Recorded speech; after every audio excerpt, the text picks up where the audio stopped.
और कुंतल चक्रवर्ती जुड़ गए इस वक्त हमारे साथ, सीधा हमारे सहयोगी, उनका रुख कर लेते हैं। कुंतल, मुझे एक बात बताइए, राजनीतिक हिंसा लगातार पश्चिम बंगाल में देखी जाती रही है। सवाल यह है कि चुनाव इतना नजदीक है, क्या चुनाव भी रक्तरंजित ही होने वाला है क्या पश्चिम बंगाल में?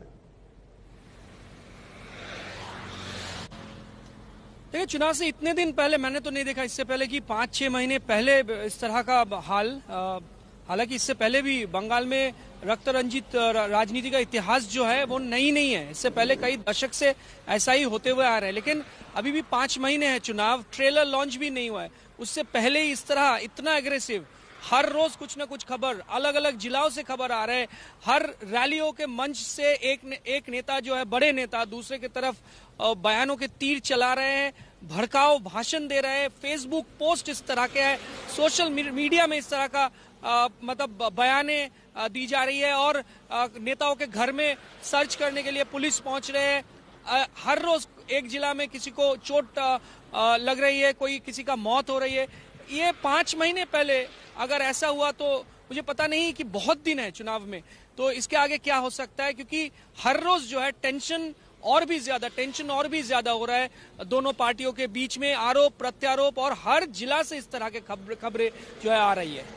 जी कुंतल, आप रहे हमारे साथ, लगातार हमारी बातचीत जारी रहेगी। कुंतल चक्रवर्ती अहम जानकारी दे रहे थे कि चुनाव के 5 महीने पहले आखिर इस तरह की स्थिति क्यों बनी हुई है। देखिए, बीजेपी अध्यक्ष नड्डा पर हमले के बाद बुरी तरह से घिर गई है ममता बनर्जी। नड्डा की सुरक्षा में तैनात 3 आईपीएस अधिकारियों को केंद्र ने दिल्ली ट्रांसफर करने के आदेश दिए हैं। ममता इन्हें भेजने को तैयार नहीं है।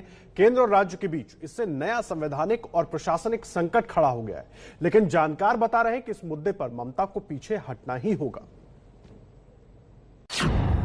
क्या पश्चिम बंगाल में चुनाव से पहले ममता बनर्जी की सरकार गिर जाएगी? क्या पश्चिम बंगाल में विधानसभा चुनाव राष्ट्रपति शासन के अधीन होंगे? पश्चिम बंगाल में बीजेपी के राष्ट्रीय अध्यक्ष जेपी नड्डा के काफिले पर हुए हमले के मामले में केंद्र और ममता बनर्जी की सरकार के बीच टकराव बढ़ गया है।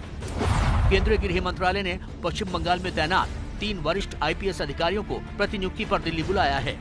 इनमें साउथ बंगाल के IG Rajeev Mishra, Presidency range के डीआईजी प्रवीण त्रिपाठी और डायमंड हार्बर के एसपी भोलानाथ पांडे शामिल हैं। बताया जा रहा है कि ये तीनों अधिकारी जेपी नड्डा के बंगाल दौरे के दौरान उनकी सुरक्षा में तैनात किए गए थे। केंद्रीय गृह मंत्रालय के सूत्रों के मुताबिक इन तीनों अधिकारियों को जनहित में केंद्रीय प्रतिनियुक्ति पर भेजने को कहा गया है, और ऐसी प्रतिनियुक्ति पर भेजने को कोई भी राज्य सरकार मना नहीं कर सकती है। इसके पहले भी तमिलनाडु काडर के एक आईपीएस अधिकारी को ऐसे ही केंद्रीय प्रतिनियुक्ति पर भेजने के लिए कहा गया था, लेकिन तत्कालीन तमिलनाडु सरकार ने इसके लिए मना कर दिया था। लंबी जद्दोजहद के बाद अंततः उक्त महिला अधिकारी को केंद्रीय प्रतिनियुक्ति पर भेजना ही पड़ा था। केंद्र और पश्चिम बंगाल सरकार के बीच चल रही तनातनी में ये नया मोड़ आया है। सूत्रों के मुताबिक मामला केवल यहीं तक नहीं है। केंद्रीय गृह मंत्रालय ने राज्य के मुख्य सचिव और डीजीपी दोनों को 14 दिसंबर को भी तलब किया है, लेकिन इन दोनों अधिकारियों को ममता बनर्जी सरकार नहीं भेज रही है। ये दोनों अधिकारी इस समय राज्य सरकार के अधीन हैं और बिना उसकी मर्जी के दिल्ली नहीं आ सकते। जी, ऐसा बड़ा कम हुआ है। एक बार तमिलनाडु के केस में हुआ था, जब आईपीएस अफसरों को भारत सरकार ने अटैच किया था, और cadre controlling authority MHA department of personal होता है, वो जब चाहे अपने किसी अधिकारी को अटैच कर ले।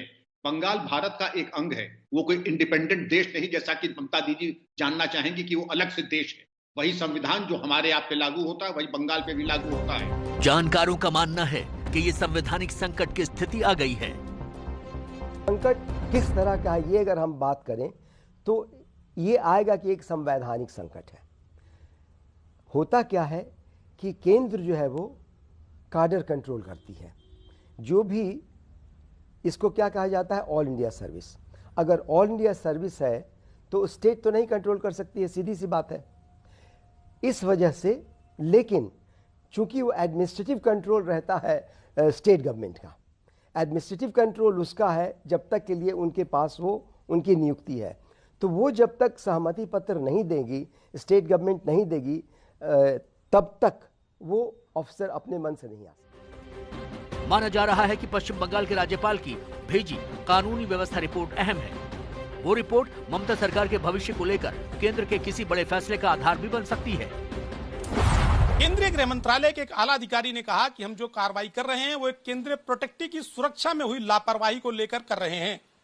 हमारा मकसद कोई राज्य या राजनेता नहीं है। लेकिन अगर कोई राज्य राजनीति की आड़ में सुरक्षा प्राप्त अधिकारी की सुरक्षा से खिलवाड़ करता है तो ऐसे में हमारा कार्रवाई करना उचित है। अधिकारी ने कहा कि आने वाले दिनों में यदि यही प्रक्रिया दूसरे राज्यों में भी शुरू हो गई तो इसके गंभीर परिणाम भुगतने पड़ सकते हैं। तृणमूल कांग्रेस ने पश्चिम बंगाल से 3 आईपीएस अफसरों की केंद्रीय प्रतिनियुक्ति के आदेश पर आपत्ति जताई है। लोकसभा में तृणमूल कांग्रेस के मुख्य सचेतक कल्याण बनर्जी ने बंगाल के केंद्रीय गृह सचिव को चिट्ठी लिखकर कहा, तीनों अधिकारी 10 दिसंबर को हुई घटना वाले स्थल के नजदीक ही तैनात किए गए थे। ऐसे में उन अधिकारियों पर दबाव बनाने के लिए सरकार ने ऐसा फैसला किया है। ये अप्रत्यक्ष तौर पर आपातकाल लगाने जैसा है, लेकिन कानून से ऊपर गृह मंत्री अमित शाह भी नहीं है। This is a colorable exercise of power, and behind the entire thing there is a malice. There is a malice on the part of the central government, and there is a malafide attitude on the part of the central government officers by sending this letter. This is deplorable. One can just deprecate it the way the things are doing by the central government. No one can violate the constitution. No one is above the constitution. Therefore, the central government officials at the behest of some persons are doing this. They are also not above the constitution. इस मामले को देखते हुए लग रहा है कि आने वाले हफ्ते में केंद्र और पश्चिम बंगाल सरकार के बीच नई सियासी जंग देखने को मिल सकती है। और कुंतल चक्रवर्ती हमारे सहयोगी लगातार हमारे साथ जुड़े हुए, सीधा उनका रुख कर लेते हैं। कुंतल, मुझे एक बात बताइए, कई मौकों पर हमने देखा है ममता बनर्जी सरकार जो है वो केंद्र के साथ प्रशासनिक और संवैधानिक टकराव के लिए हर वक्त तैयार रहती है। अब ये 3 आईपीएस को डिप्यूटेशन पर भेजने का जो मामला है, इस पर भी वो अड़ गए हैं, और अगर नहीं मानते हैं तो क्या होगा आगे?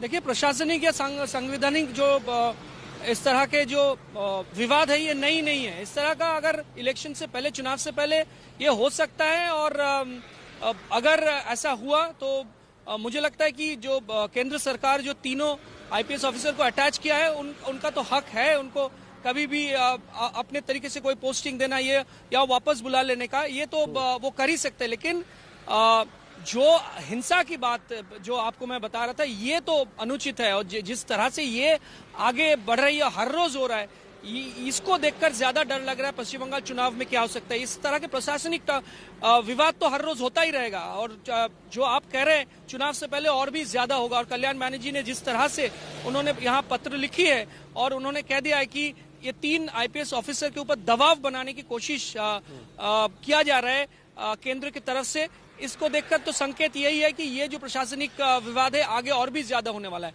लेकिन जिस तरह की हिंसा हर जिलाओं में देखने को मिल रहा है, हर रोज देखने को मिल रहा है, उससे चिंता ज्यादा बढ़ रही है कि इसके आगे क्या होगा।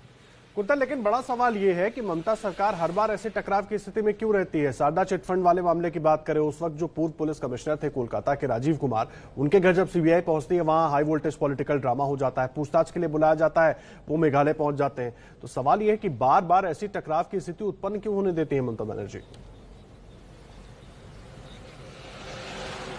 पिछले 10 साल से यही बार बार देखा गया है, क्योंकि केंद्र और राज्य के बीच में जब भी इस तरह के सिचुएशंस आया तो इतना ही इंटेंसिटी से उसको बैक करने की कोशिश किया ममता सरकार ने, और बार बार, एक बार नहीं, आप जैसे कह रहे हैं कि बार बार ऐसा ही होते आ रहा है। और ऐसा लग रहा है कि थोड़ा बहुत बैकफुट में इस स्थिति को लेकर तो जरूर है तृणमूल सरकार, और इसीलिए वो ज्यादा ही यहाँ डेस्परेट दिख रही है।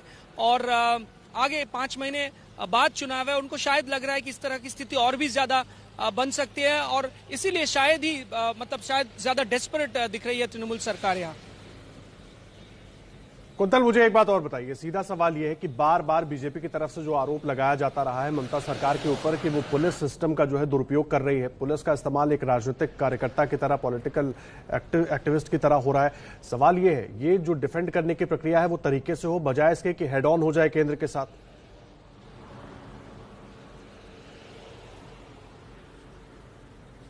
ये ममता बनर्जी खुद भी कई बार कई रैलियों में ये उन्होंने कहा कि वो भी चाहती है कि केंद्र के साथ जो तालमेल वो अच्छा रहे, तो फिर आगे बढ़ सकता है केंद्र भी और राज्य भी। लेकिन ऐसा नहीं हो रहा है, ये असल में ऐसा नहीं हो रहा है। जब आप देखें उस दिन काफिले में भी जो हुई है और उसके आगे भी जो हो रहा है, जिस तरह से बयानबाजी हो रही है, जिस तरह से चिट्ठी लिखी जा रही है, जो आप कह रहे हैं कि ऐसा होना चाहिए, लेकिन ऐसा नहीं हो रहा है और यही सबके सामने है। जय कुंतल, बहुत धन्यवाद आपका इस पूरी जानकारी के लिए। कुंतल चक्रवर्ती हमारे साथ जुड़े हुए हमारा सहयोगी पूरी जानकारी दे रहे थे।